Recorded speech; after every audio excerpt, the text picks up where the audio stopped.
Irmãos, vamos a 2 Coríntios capítulo 6, versículos 14 a 18. Segunda carta de Paulo aos Coríntios, capítulo 6, versículos 14 a 18.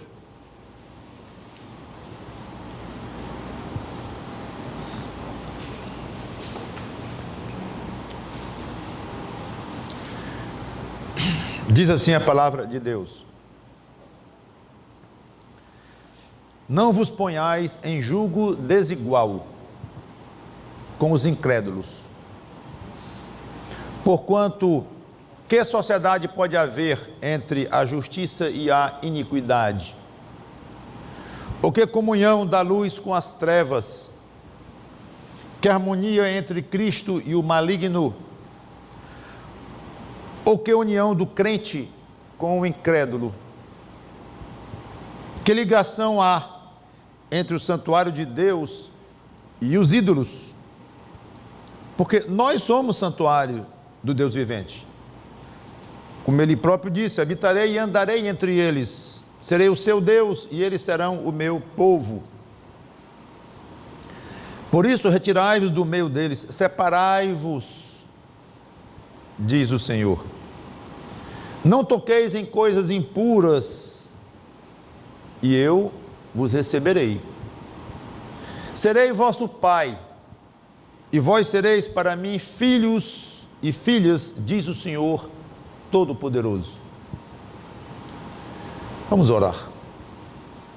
Santo Deus, nosso bom Pai, pedimos a Tua misericórdia sobre a nossa reflexão, que estejamos prontos para entender o que está escrito, palavras fortes, palavras difíceis de serem praticadas, até de serem compreendidas antes de praticadas.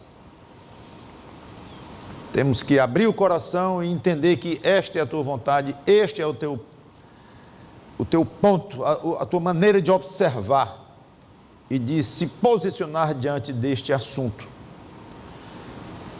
pois nos dá sabedoria e fidelidade em termos da igreja, em termos de cada crente aqui presente, especialmente membros dessa igreja, mas outros de outras igrejas também, para que possamos praticar o que está aqui ordenado.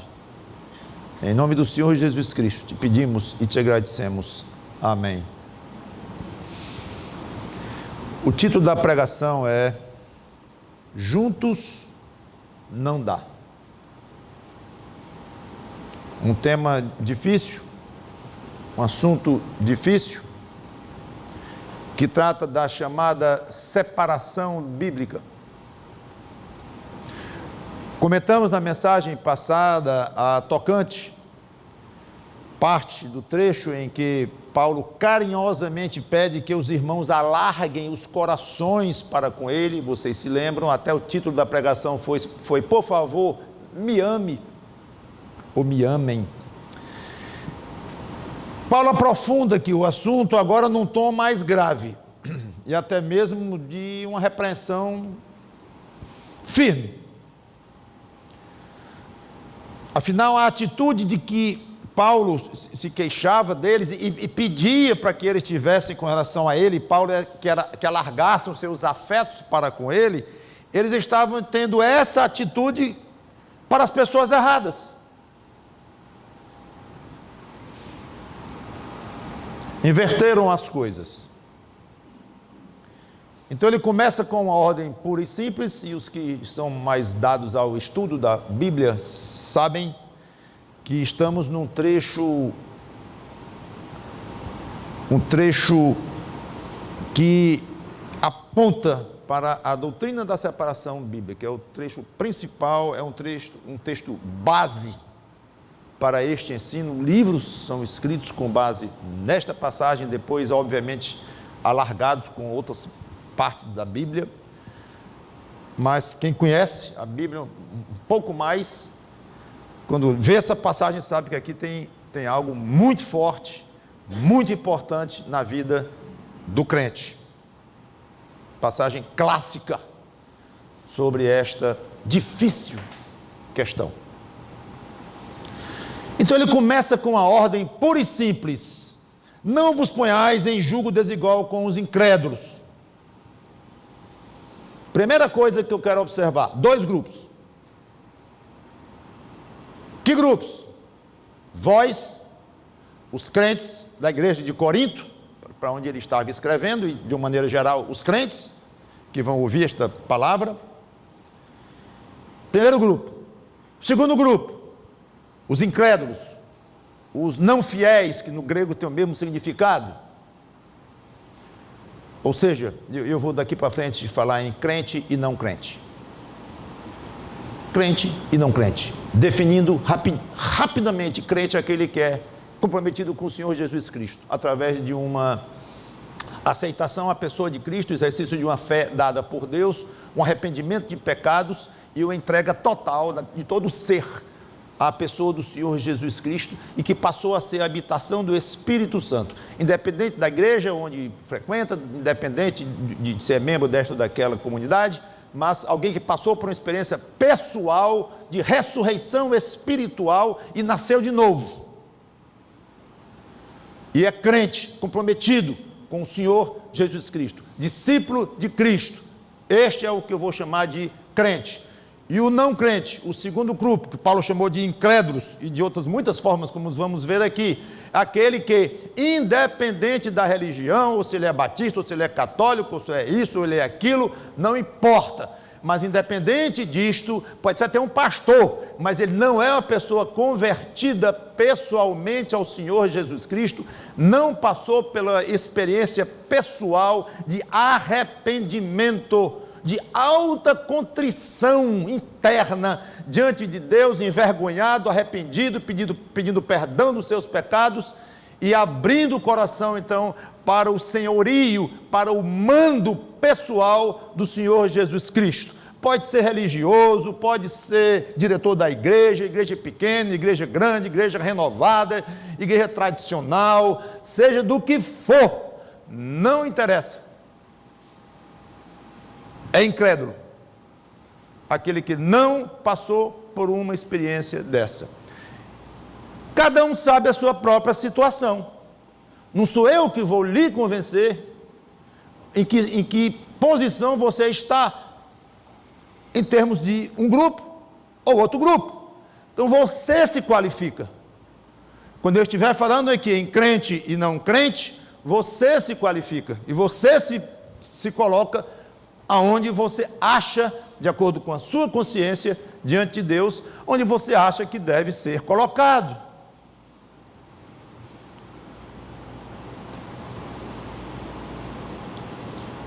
Aos olhos de Deus, só há 2 grupos de pessoas no mundo. No mundo, 2. São exatamente esses 2 grupos aos quais eu já me referi e não preciso repetir. Nacionalidade, cor, sexo, estado civil, nada interessa nesse contexto, a não ser a posição de uma pessoa diante do Senhor Jesus Cristo. Isso é o que define. Aos olhos do mundo, todos são iguais. Eu também sou filho de Deus. É uma expressão muito comum, vocês sabem. E uma expressão antibíblica. Porque todos não são filhos de Deus. Leia João 1, que eu não vou ler agora, é outra história. Mas depois você lê João 1, se você tem alguma dúvida, que é errado nós dizermos, nem todos são filhos de Deus, leia João 1 e várias outras partes das Escrituras. Essa passagem deixa claro que aos olhos de Deus não são todos iguais, há uma diferença grande. Agora, são seres humanos todos, são criaturas de Deus, sim, claro. Mas aos olhos do mundo, de uma maneira geral, qualquer tipo de diferenciação, especialmente hoje, numa época super esquisita em termos de sensibilidades do que é eticamente aprovado ou não, é considerado discriminação maliciosa, inaceitável. Dizer que todos não somos iguais, não diante de Deus, que há 2 grupos diferentes diante de Deus. Mas Deus não apenas vê dois grupos no mundo só, mas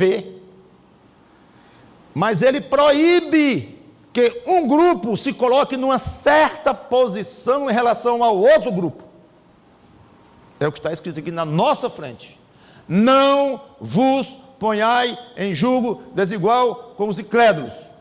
Grupo 1, não se ponha em julgo desigual com o grupo 2. Está claro. Então não é só que Deus vê dois grupos, mas Ele distingue os dois grupos e dá ordem para um grupo, que é o que tem compromisso com Ele através de Cristo, e que pretensamente pelo menos está pronto para obedecê-lo, para fazer o que Ele manda, achando simpático ou não o que Ele manda, mas diz, assim diz o Senhor, então eu vou fazer. Então Ele transmite para este grupo que se identifica com Ele através de Cristo, e diz assim, não se ponham em julgo desigual com outro grupo.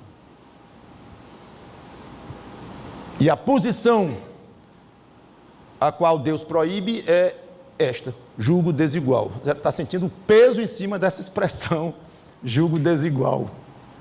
O que significa isto? Porque uma vez explicando isto e entendendo o que é isto, a consequência é enorme na vida de um crente, na vida de um grupo de crentes, ou de uma igreja local, é tremenda, uma vez que se entenda, ou deixe de entender, o que é julgo desigual. Mas veja o peso que repousa em cima, e não pense que são duas palavras aqui, uma palavra só, no grego. Aqui são duas palavras, julgo desigual, no grego é uma só, que significa, literalmente, uma canga, ou um jugo, que é colocado sobre dois animais, para que eles trabalhem juntos. Literalmente é isso, uma junta de boi, uma junta de jumento, uma junta de algum tipo de animal, de carga, de tração, para fazer um certo tipo de trabalho, emparelhados. Então é um par de animais, trabalhando junto, debaixo do mesmo jugo, ou dessa mesma peça, que significa que eles estarão juntos. Uma junta desigual é um boi velho com um boi novo. As energias serão diferentes, um vai atrapalhar o outro, o mais novo vai puxar o mais velho, e não vai dar certo, vai ser um trabalho desigual. Esta é a ideia. Um pequeno com um grande, algum tipo de diferença entre os dois animais, vai gerar um trabalho confuso, mal feito, de baixo rendimento. É exatamente isso a aplicação que Paulo faz. Não se coloquem em julgo desigual. De acordo com os especialistas na língua grega, seria basicamente submeter-se a julgo desigual ou diferente, estar desigualmente unido, ter comunhão com alguém que não é semelhante. Um outro diz assim, associar-se de maneira errada ou imprópria. É necessário indicar, estou citando, de que maneira mais precisa alguém estaria erroneamente associado com outros. Esta frase poderia traduzir-se, não tente trabalhar junto com os não crentes, ou não se torne parceiro com os que não creem.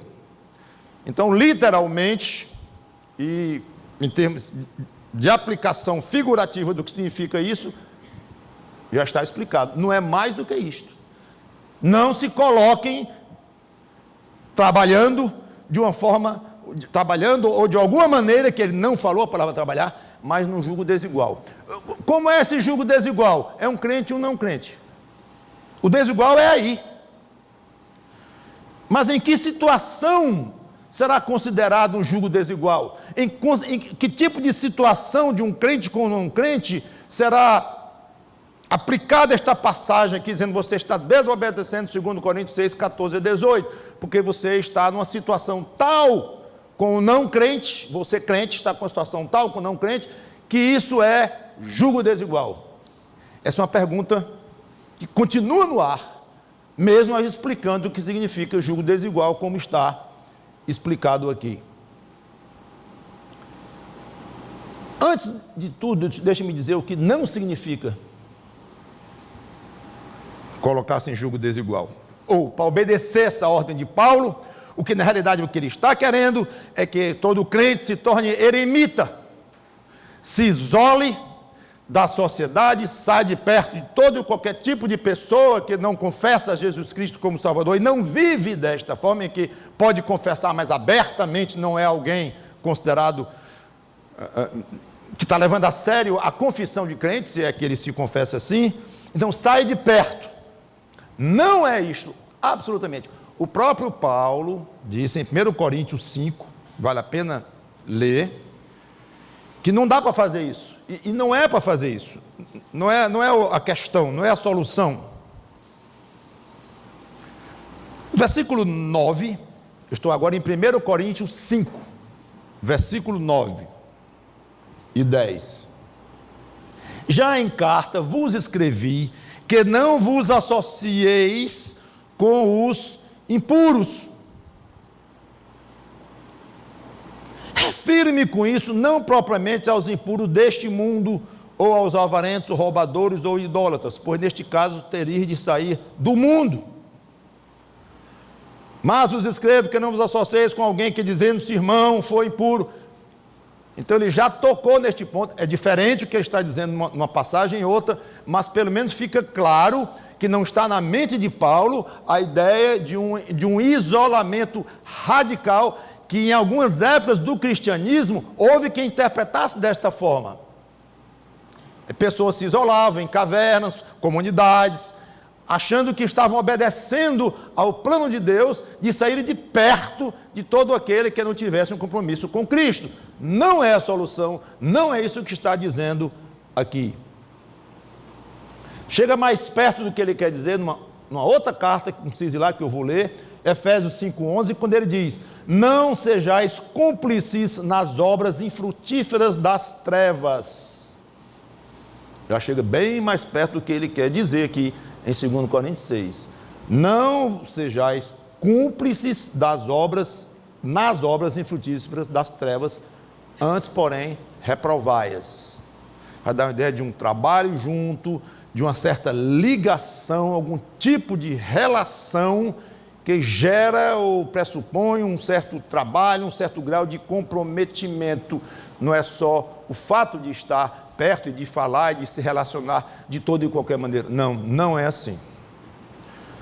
Então, como identificar cada tipo de relacionamento em particular? Esta pergunta está na igreja há 2000 anos. E podem imaginar como esta pergunta é respondida de várias formas, de várias maneiras, depende muito, varia demais, de época, de igreja, de denominação, é muito complexo isso aqui. Mas eu vou fazer o seguinte, notar que, em vez de alistar tipos específicos de relacionamento, isso aqui pode, isso aqui não pode, isso aqui pode, isso aqui não pode, isso aqui é julgo desigual, isso aqui não é, isso aqui é, isso aqui não é, não teria fruto isto. Então Paulo parte para 5 perguntas retóricas. Retórica como? Que a resposta é óbvia. Apontando para naturezas de relacionamento que não são aprovadas entre os dois grupos. Natureza de relacionamento, não é tipo específico, que eu sei que é o que todo mundo gosta mais. Pastor, faça logo uma lista aí, se pode ou se não pode. É muito comum chegarem para o pastor, alguém chegar e dizer: pastor, isso aqui pode? Eu digo: eu sei lá. Não sabe? Eu digo: não, vamos conversar. Qual é o contexto? Quais são as suas intenções? Quais são as circunstâncias? Vamos conversar, peraí. E isso inclui muita coisa, sabia? Muita, talvez até roubar. Vai ter situação que talvez o pastor diga: sendo assim, roube. Constrangedor demais, né? Mas eu estou mostrando um extremo para vocês. Como a gente não pode chegar a um ponto e de fazer uma tabelinha, isso aqui pode, isso aqui não pode, isso aqui pode, isso aqui não pode. Mas muitos crentes adoram isto. porque não é profundo, porque decora a tabelinha, porque tenta cumprir de uma maneira externa, ou pelo menos de uma maneira farisaica, sem o coração estar acompanhando aquilo obrigatoriamente, aponta o dedo do outro na maior facilidade do mundo. Infringiu o número 4. Leva para a igreja, infringiu o número 4. Então o ser humano gosta dessas regrinhas para se proteger e para atacar os outros. Paulo não dá esse gosto. Não tem regrinha não. Eu vou falar em naturezas de relacionamento. E a frustração vai ficando ainda, né? Porque a gente fica ansioso para já saber o que pode e o que não pode, inclusive com boa intenção, até para agradar a Deus. Ele aponta para 5 naturezas de relacionamento. Primeira, sociedade. Essa palavra é interessante no grego. Ela significa, são 2 palavras juntas, ter com. Verbo ter e a preposição com. Ter com. Ou seja, parceria. Se eu tenho com alguém alguma coisa, eu sou parceiro dele, de uma certa forma. Então, a ideia, no original, traduzida aqui por sociedade, é esta palavra que é parceria, participação, confraternidade. Essa ideia, ter com. Não pode. Comunhão, palavra conhecida, porque muitas igrejas têm adotado esse nome para grupos de estudo e tal. Koinonia. Muitos aqui também já ouviram essa palavra que está na moda. Pastores levarem para o transliterário para o português, e reuniões de koinonia, de grupo, fraternidade e tal. Literalmente o que é? Fraternidade, comunidade, participação conjunta, relação próxima de envolvimento. Segundo natureza de relacionamento que Deus não aprova. Terceiro, harmonia. A palavra é sinfoneses. Adivinha qual é a palavra que vem daí? Sinfonia. Sim é com, juntamente com. E fonel é som, o som junto, uníssono no som, uma harmonia de som, aí vem sinfonia. Então a ideia aqui é exatamente essa: concordância, acordo, harmonia. Por isso traduziu por harmonia. Quarto, união, participação conjunta. Quinta, ligação.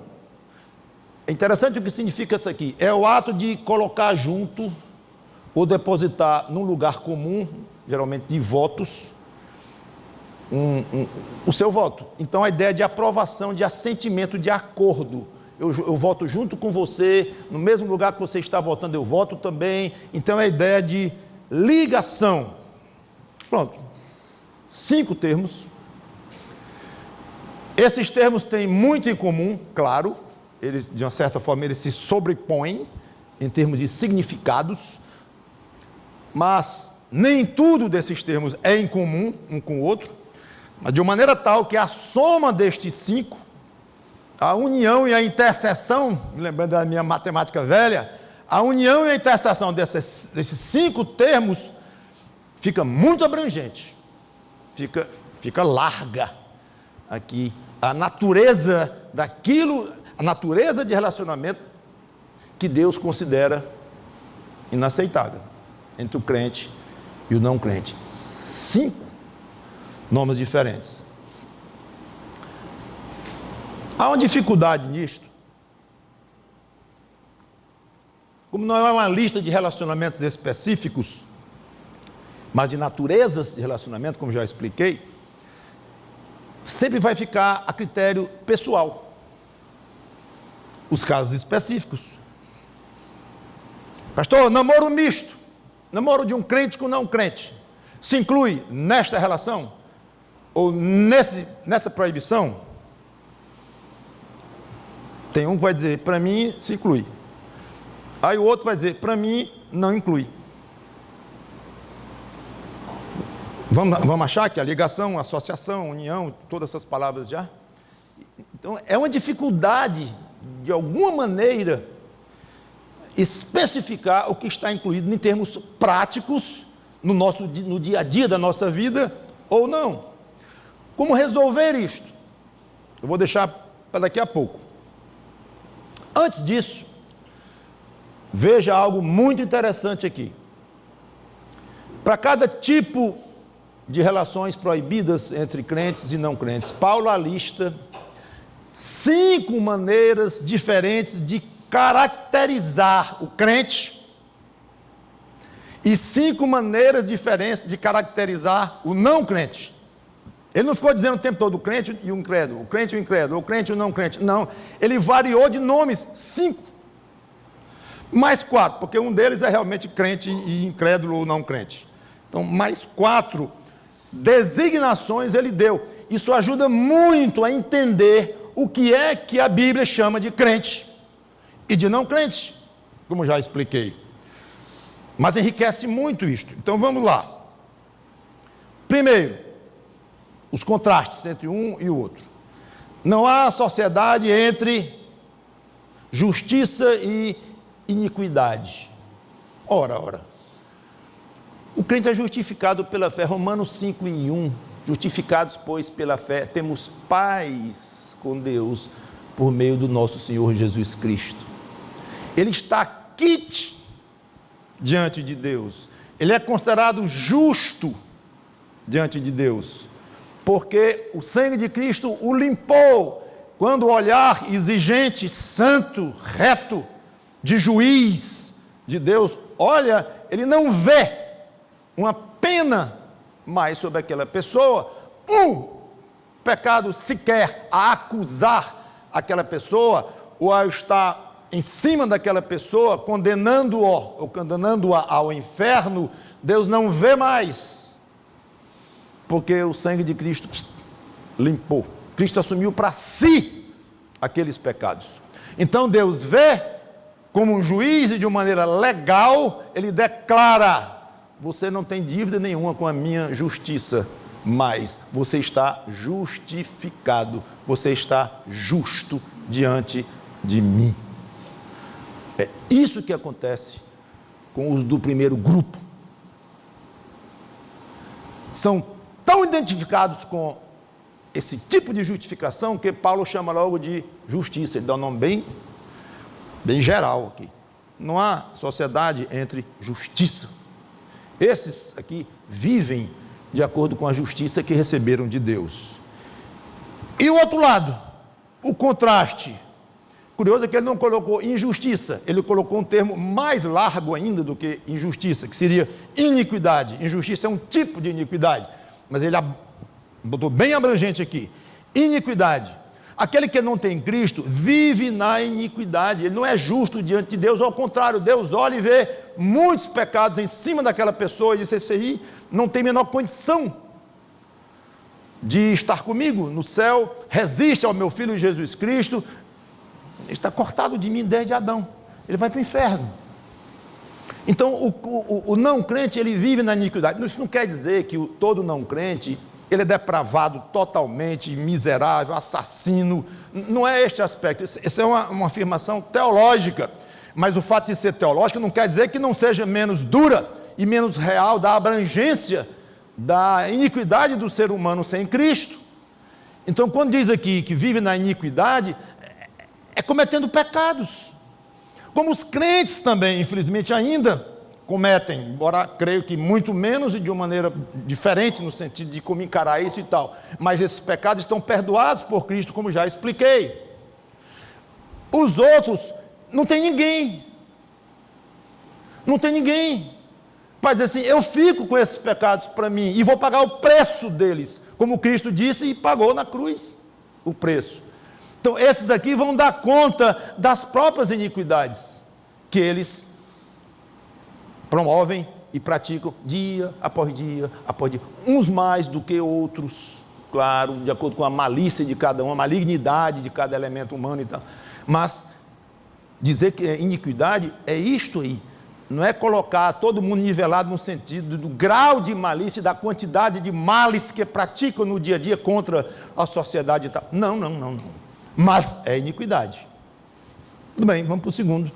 Não há comunhão entre luz e as trevas. Olha, cada contraste desse daria uma mensagem inteira, porque é muito básico o que Paulo está dizendo aqui. Essa questão de justificação de um lado e iniquidade do outro, isso daria muita explicação. Então eu estou aqui tentando duramente, lutando para reduzir a explicação de cada um, alguns até autoexplicativas. Luz e trevas. Uma criança sabe que o quarto está escuro, ele chega, acende a luz. Cadê as trevas? Acabou. Então uma criança de 1 ano de idade já sabe que treva não se dá bem com luz. A treva se acaba com a luz. É elementar. Isso aqui em termos da experiência humana, é elementar. E a Bíblia aproveita fortemente em cima desta figura de luz e trevas para falar de luz com relação a Deus, com relação a Cristo. Eu sou a luz do mundo, vós sois a luz do mundo, nossa luz brilha porque recebemos luz dele. E a Bíblia fala muito de ir para a luz, ir para Cristo, conhecer Cristo como Salvador, é luz. E fala muito também no outro lado, que aqueles que estão nas trevas, em pecados, não gostam da luz, fogem da luz. Fala muito, são tantas passagens que eu não vou ler. Estou apenas mostrando que é algo que todos vocês sabem sobejamente, que há, primeiro, um contraste entre luz e trevas, fisicamente falando, e espiritualmente vocês sabem que a Bíblia fala muitíssimo da figura para descrever alguém com Cristo e alguém sem Cristo. Não há comunhão entre luz e trevas. Então, aos olhos de Deus, os do grupo 1 estão vivendo na luz, os do grupo 2 estão vivendo nas trevas. Pior do que isso, não querem saber da luz. Várias passagens mostram isso, eu não vou ler. Então não é só questão nas trevas, mas quando a luz chega perto, corre para se esconder, porque não quer que a luz ilumine suas iniquidades, seus pecados, como acabei de comentar, que o não crente vive submerso em pecados, no caso, não perdoados, porque não houve um tratamento diante de Cristo. Vão somando aí na mente e no coração este contraste que Deus faz entre pessoas comprometidas com Cristo e outras que não são. Não é fazer parte da igreja tal, ou isso ou aquilo, é muito mais sério. Talvez você não tenha noção do quanto é sério aos olhos de Deus o fato de você se identificar como um crente no Senhor Jesus Cristo. Não é pouca coisa, não. E porque quer ser da igreja, ou quer ser batizado, ou quer ser diretor da igreja, alguma coisa assim, e acha bacana dizer, e a mulher é, o marido é, o irmão é, ou o patrão é, ou sei lá, ou ele quer ser também, ou a consciência está pesando de alguma maneira, aí se identifica como crente, como evangélico, como é muita moda hoje dizer, pronto, batiza, resolveu, é membro da igreja, em breve está cantando no coral da igreja e tal. Olha lá, porque isso não é fazer parte do primeiro grupo, não, eu já expliquei para vocês. Fazer parte do primeiro grupo é a atitude de coração que gerou um arrependimento profundo e um comprometimento profundo com Cristo. Daí vem, claro, vem o batismo, vem a membresia, vem cantar no coral, vem se tornar diácono, se tornar pastor, o que for, é uma consequência natural disso, mas não caracteriza alguém do primeiro grupo por ser de igreja A. Meu pai, às vezes eu fico preocupado quando eu conheço pessoas, você é crente? Eu sou também, meu pai foi isso aqui, minha mãe foi aquilo, aí fala mais no pai e na mãe do que nele, na vida cristã dele. Eu digo, pode estar aqui um caso clássico, daquele que acha que filho de crente é crentinho, e não é, filho de peixe é peixinho, mas filho de crente é pecadorzinho, não é hereditário. Então cada um cuide bem de examinar a sua situação pessoal, onde é que você está aqui. Terceiro, não há harmonia entre Cristo e o maligno. Agora ele foi para os chefes. Cristo, dispensa comentários, o dono da igreja, salvador do mundo, Messias dos hebreus, dos judeus, o maligno. Literalmente tem a palavra no grego Belial, que é uma palavra que significa algo muito, muito ruim, muito degenerado, muito sem dignidade nenhuma, e que na época já era muito aplicado ao diabo, esta palavra.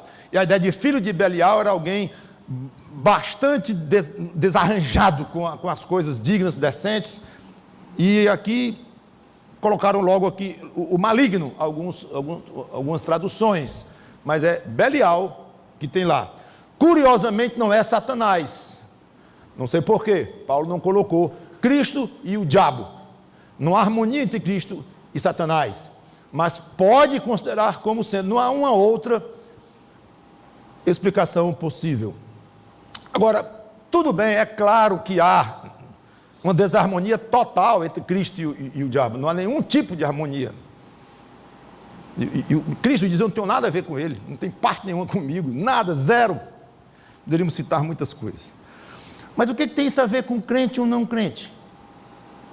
Tudo bem, entre Cristo e o diabo, não há harmonia nenhuma. Eu não sou Cristo. E nem o colega aqui que não é crente, não é o diabo.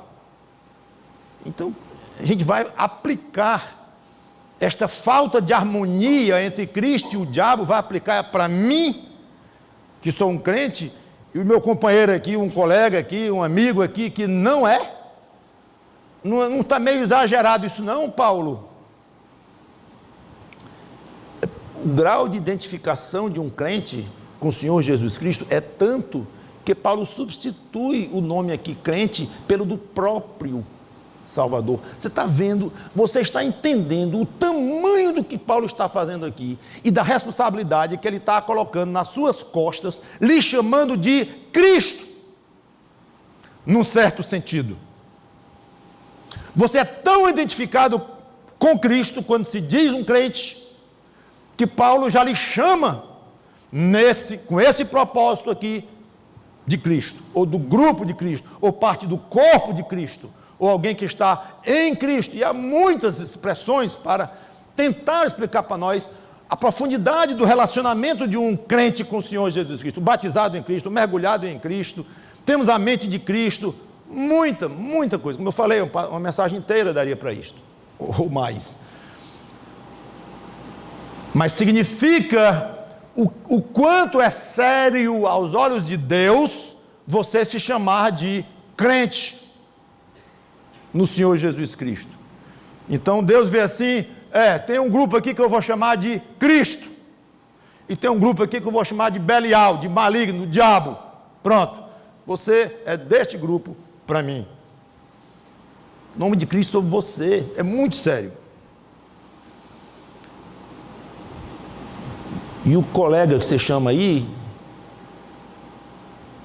é identificado com o diabo muito mais do que ele pensa, por não ter Cristo. Não precisa estar num terreiro de macumba, não precisa fazer parte de um culto satânico. Mas Jesus olhou para os fariseus e disse: vós tendes como pai quem?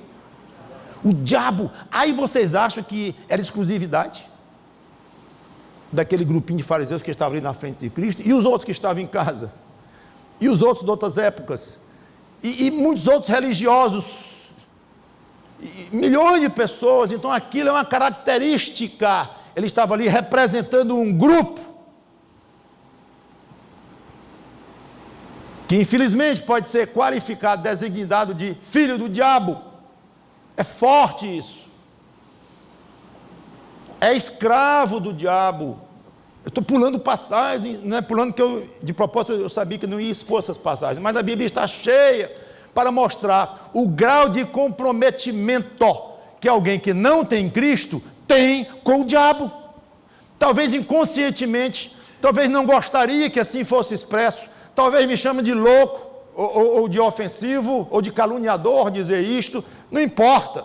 A Bíblia diz que aquele que não tem Cristo é escravo do diabo e é bajulador, porque gosta de fazer a vontade do diabo, gosta de fazer a vontade do diabo. Ainda bajula o próprio Satanás. Está nas mãos do diabo.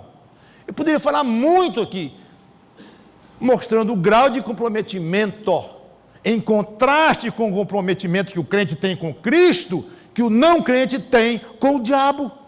É por isso que Paulo colocou isso aqui. Vocês acham que é por quê? Esse nível de identificação. Então você começa a perceber que esse negócio de ser crente ou não crente é muito mais sério do que muita gente pensa, do que muitos pastores explicam por aí e fazem, dão a entender que é. Levante a mão, diga que aceita Jesus e dê o dízimo. Acabou-se. Agora você é evangélico e faz parte da igreja aqui. Aleluia, irmão. Não é bem assim. É muito sério. Não há união entre o crente e o incrédulo. Quarto. Como é que vai unir duas pessoas? Não há união, com convicções diferentes. Um crê, o outro não crê. Crê em quê? O outro crê em Cristo, crê no que Deus diz, crê nas Escrituras. O outro não crê. E vai unir como? Não une. Quinto e última, não há ligação entre o santuário de Deus e os ídolos. Olha, continua. Nós somos santuário do Deus vivente. Já explicou logo. Santuário é templo, lugar de habitação. Geralmente com ideia de divindade. O próprio Deus vive entre os crentes e em cada crente.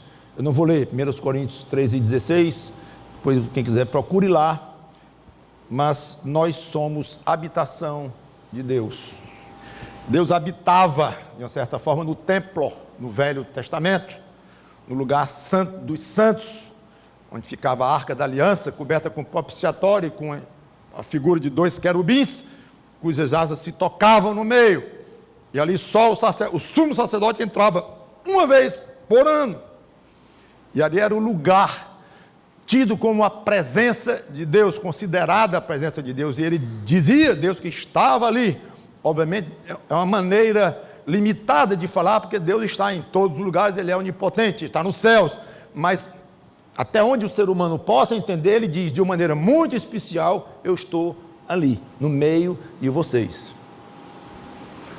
O Novo Testamento muda e aprofunda esta figura, dizendo, agora não tem mais templo lá em Jerusalém, porque o templo é cada um de vocês, e eu vou habitar dentro de vocês.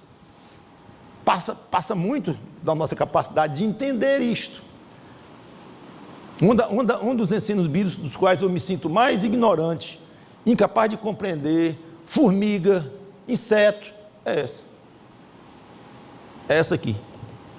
Eu, habitação de Deus, eu, templo do Espírito Santo, eu, com essa cabeça, fez coração, Senhor, eu não estou entendendo muita coisa não.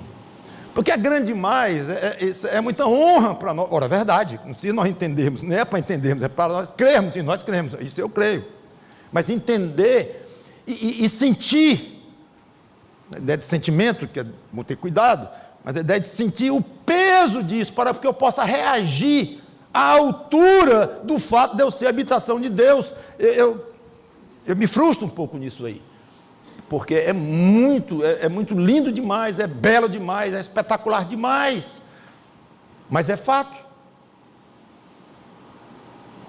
Ídolos, não há ligação entre o santuário de Deus e os ídolos. Ídolos são coisas mortas, sem vida, apesar de que por trás dos ídolos muitas vezes há, sim, demônios, seres vivos, que estão condenados ao fogo eterno, sim, mas o ídolo em si, alguma peça que se adore e se prostre, ou alguma ideia que se siga de uma maneira muito forte, não é nada, não quer dizer nada. Todo que não é de Cristo, você vê aqui que é chamado de ídolo, hein? Santuário de Deus, grupo 1. Grupo 2, ídolos. Mas, devia menos dizer, bom, esse aqui não é santuário de Deus. O grupo de crentes é santuário de Deus. Os outros não são santuário de Deus.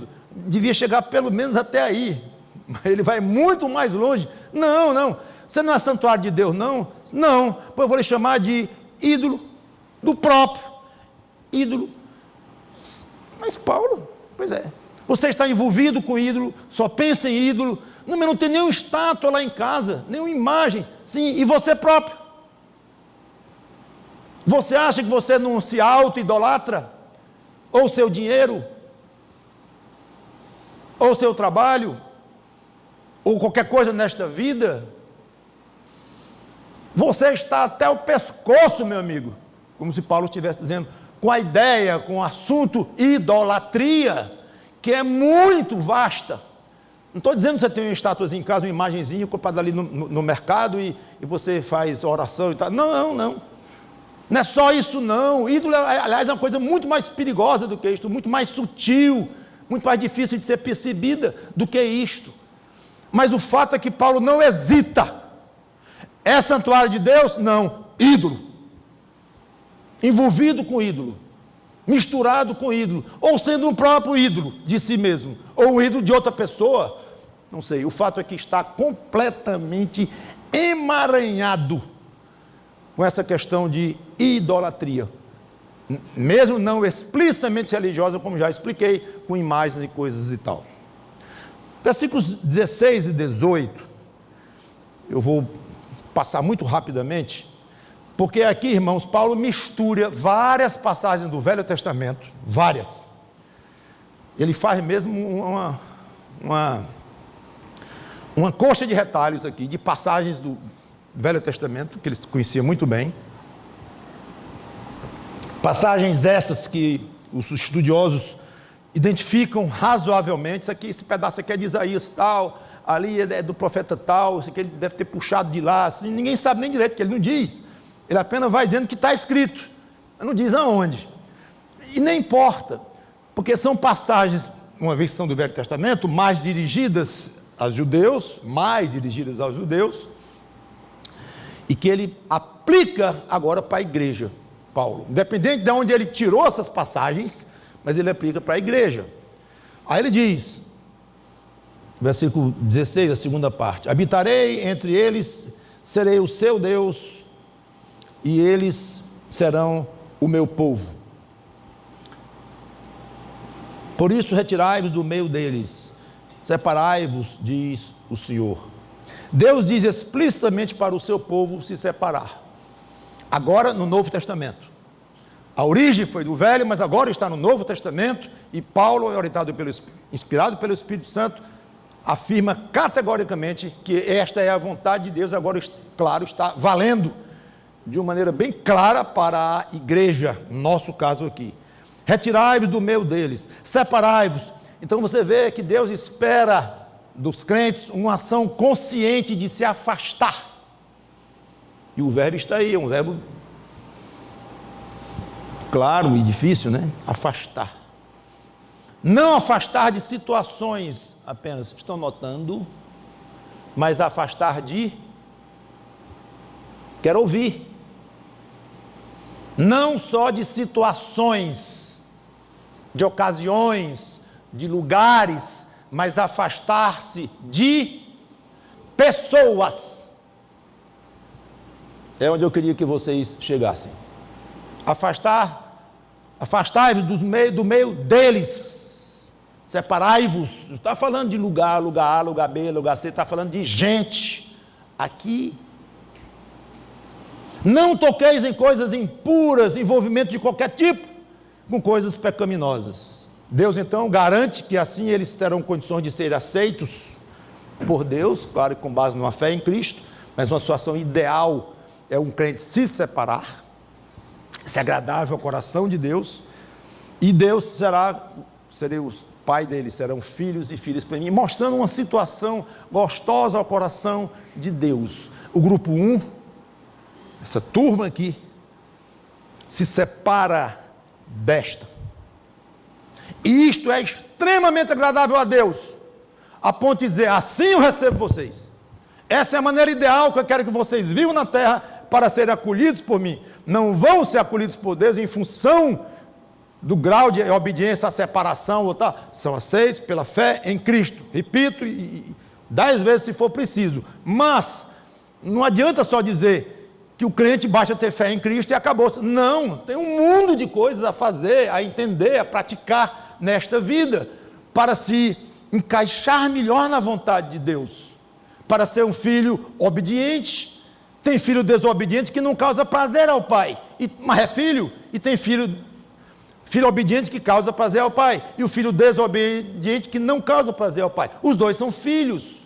Então aqui trata de causar prazer ao pai, de se encaixar naquilo que Deus quer. Quer viver conforme a minha vontade, para que eu lhe aceite gostosamente como filhos e filhas? Separem-se. A mensagem é clara. Agora eu quero comentar aquela dificuldade que eu falei, que eu disse que ia deixar para o final, e já estamos mesmo querendo encerrar. Mas a parte prática e importante eu deixei para agora. Vai haver variação de opiniões quanto à tal da lista. Eu quero ver 3 áreas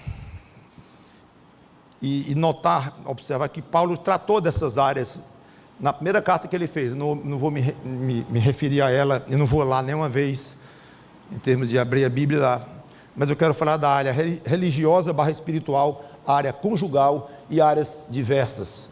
A área religiosa e espiritual, obviamente, é proibido práticas religiosas, comunhão espiritual com quem não tem convicções cristãs bíblicas. É o chamado, o quê? Ecumenismo. Completamente proibido. Problema adicional nisto é que o próprio cristianismo, o nome, o termo, abrange heresias. O chamado, vamos dizer de outra forma, religiões cristãs, chamadas como fazendo parte do cristianismo, do grande cristianismo, incluem heresias. Claro, vocês sabem disto. Então já é um problema adicional. Então não é só com quem não tem o mínimo compromisso com a pessoa de Cristo, nem crê no Deus da Bíblia, que a gente não deve ter algum tipo de ligação espiritual. Agora, chamou cristão, pode ter à vontade. Não é assim, porque as Escrituras estão aqui para nós podermos examinarmos e dizer, não se encaixa com a Bíblia, isso aqui está errado. Então você chama de cristão, de não cristão, de grande cristianismo, de pequeno cristianismo, se desculpe aí, mas isso aqui não dá. Salvação pelas obras, não dá. Não vou comungar com quem acha que para ser salvo tem que fazer boas obras. Não. Ou é pela fé, ou para mim não há comunhão espiritual, porque não está crendo na mensagem mais básica do Evangelho. Dando um exemplo.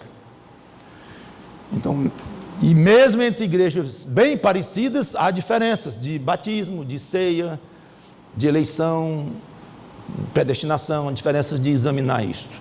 Deixa o problema aí. Segundo, conjugal. É óbvio que é proibido o crente entrar numa relação mais íntima que existe na vida humana entre 2 seres humanos, que é a relação de casamento. É óbvio. Se o casamento não está incluído entre 2 Coríntios 6, 14 a 18, nada está em termos de relação humana. Nada está. Porque é o número 1, é o máximo. E a Bíblia apoia fartamente o que as igrejas cristãs sérias, qualquer igreja cristã séria, não vai aprovar casamentos de crentes com não crentes. Não é preconceito, é obediência à palavra de Deus. E o namoro não é tão claro, já é diferente, não é tão grave, não é tão preto no branco, como se diz. Inclusive há opiniões diferentes. E eu escrevi aquele livrinho, Coração Dividido, por isso, porque eu andava pregando em muitas igrejas e perguntava, pastor, namoro com crente? Pode. Namoro crente com descrente? Pode. Rapaz, isso é delicado, tem que olhar, a Bíblia nem fala em namoro, nem existia namoro na época da Bíblia, como a gente conhece hoje e tal, então o pastor aqui proíbe. Isso lá no meio do mundo aí, diz, rapaz, conversa com ele aí que é melhor. E eu, de tanto ouvir, digo, eu vou estudar isso sério. E eu vou me posicionar de uma maneira, se eu conseguir, pelo estudo da Bíblia, me posicionar. E estudei e vi que, de fato, apesar de não estar lá a proibição, óbvio que não está, porque era algo que nem existia antes, mas os princípios deixam, na minha maneira de ver, deixam claro que não é algo aceitável por Deus. Fiz um livro, distribuí, tudo, pronto. Aí quando alguém pergunta, lê o livrinho aí, está aí, pronto. Mas alguém pode ler e dizer, eu discordo da maneira do senhor entender. Tudo bem, vai prestar contas com Deus, não é obrigado a estar certo, ou tão certo. Religiosa, espiritual, conjugal e o restante, de diversos, comercial, sociedade de crente com não crente, comercial, social, participação de comissões, de condomínios, de diretorias, de grupos cívicos, tipo Rotary, tipo Lions e coisas desse tipo. Não há regra para cada situação. Meu pai pertence ao Rotary há muitos anos, e ele soube que uma igreja que eu fui inclusive para a formação desta igreja, e o missionário que fundou a igreja incluiu lá no estatuto da igreja que era proibido o membro ser do Rotary. Eita! No interior do Ceará. Aí eu comentei para meu pai e tal. Aí ele perguntou para um pastor experiente, meu pai na fé, pastor Haroldo. Vem cá, eu sou rotariano, e eu me converti agora, e eu não posso ser crente e ser rotariano ao mesmo tempo, não. Aí o pastor Haroldo perguntou assim, existem coisas religiosas no Rotary? Espirituais, religiosas? A pergunta dele. Não, nada disto. É a parte social, coisa assim. Então fique e ainda pregue para os rotarianos. Então, 2 missionários. Um proibiu na igreja dele no estatuto. O outro disse, ou seja, não há uma lista rígida. Não há uma lista. Até hoje papai prega para rotariano, foi livro pensando em rotariano recentemente e tudo, já fazem muitos anos. Eu quero encerrar com 4 observações. Primeira, é importante a essência, a diferença de convicções vai levar a um julgo desigual nesse tipo de relacionamento, ou religioso, ou comercial, ou social, do que tipo for, vai levar a uma perturbação na sua vida com Cristo, a um comprometimento que vai perturbar o seu compromisso com Cristo, para poder beneficiar essa sociedade, ou essa união, ou essa participação, seja em que for, vai prejudicar, talvez alguém, falando do exemplo do Rotary, gostaria de participar de uma maneira tal, que o próprio missionário Haroldo teria dito assim, você não deve participar. Mas como é que o irmão Jimmy pode ou não posso? Porque a maneira como você participa, a forma, o quanto você se entrega para isto, a maneira como você se ausenta da vida cristã, então até isto pode ser variável. Então vai ficar muito com a pessoa.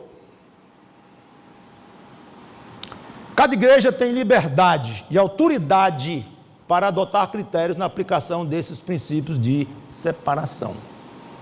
Os critérios certamente vão ser mais rígidos ou mais maleáveis, dependendo de cada igreja, de cada pastor, de cada diretoria da igreja, das raízes daquela igreja, da denominação daquela igreja, vai variar. E cada crente é livre para se congregar na igreja que acha mais razoável, de acordo com a sua maneira de entender as Escrituras e como a sua consciência funciona. Ele não se sente bem na igreja A, ou B, ou C, porque é estreita demais, ou é larga demais. Vá para uma igreja que pratica um tipo de separação bíblica da forma que a sua consciência, seriamente, diante de Deus, não é por causa dos seus interesses pessoais, se for, você vai se dar mal com Deus. Mas se realmente a sua consciência, com todo o seu coração, acha que esta igreja não está bem colocada, de uma maneira que você julgue equilibrada nesta questão de separação bíblica, fique à vontade. Vá para uma igreja que tenha este equilíbrio. E respeite as outras. Respeite as outras. Não é ficar apontando o dedo o tempo todo, que a igreja tal não separa assim, outro não separa assado, e ficar reclamando e brigando.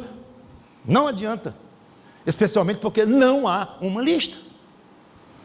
Segunda observação, a vida é muito complexa, irmãos. E não é possível para cada igreja fazer uma lista detalhada, não, do que é e o que não é permitido, em termos de comunhão, de ligação, de união com não crentes. Minha sugestão é que os pastores de cada igreja orientem bem, e naquilo que a igreja acha por bem não legislar, cada um siga a sua própria consciência. Se a igreja legislou, colocou no estatuto, colocou numa ordem interna, resolveu numa sessão, está resolvido. Ou você concorda, ou você sai. Não adianta ficar dentro da igreja, brigando, causando problema. Mas se a igreja não tem uma legislação específica sobre aquele tipo de relacionamento com o não crente que está ali perturbando, ou deixando pela ainda você em dúvida, fique à vontade, de acordo com a sua consciência. Terceiro, é muito lamentável, mas eu acho que inevitável, que o mundo veja esse assunto com muita incompreensão, aborrecimento, raiva, críticas, nos chamam de arrogantes, de desamorosos. É lamentável, não há o que fazer, além de tentar viver como Cristo viveu. Nós sabemos que somos justiça, luz, unidos a Cristo, crentes, santuários de Deus. Nós sabemos que é um privilégio ser tão protegidos por Deus contra o mal, contra a pecaminosidade que reina lá fora. É um privilégio nosso, nós sabemos disso. E nós queremos como alvo ser santos como Deus é santo, reto, justo. E mesmo separados, por fim, nossa atitude não é de superioridade. Nunca deve ser, ao contrário. Sabemos que somos pecadores e fomos alcançados pela graça de Deus, pela misericórdia de Deus. Se nós fazemos parte deste grupo dos que são salvos, não é por mérito nosso, ou mais inteligência, ou mais humildade, ou mais qualquer coisa que você possa imaginar. É puramente pela graça de Deus. Ao mesmo tempo, Deus requer de cada ouvinte do Evangelho que se posicione, e Deus vai responsabilizar alguém que não quis se comprometer com o Senhor Jesus Cristo, se submetendo a Ele. Então, essa mesma graça que nós recebemos para nos salvar, que nós tentamos utilizar para amar aqueles que não são salvos em Cristo, para pregar a palavra de Deus, a mesma que foi pregada para nós, que um dia cada um de nós não era desse grupo, era do outro grupo, e agora passamos pela misericórdia de Deus e pela pregação do Evangelho que alguém fez conosco.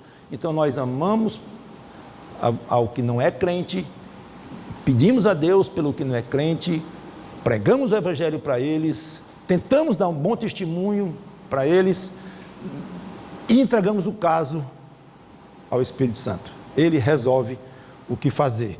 Mas, amigo ou amiga, nunca confunda isto com arrogância nossa, com um tipo de exclusivismo, um elitismo, coisa assim. Não é. É a palavra de Deus que diz.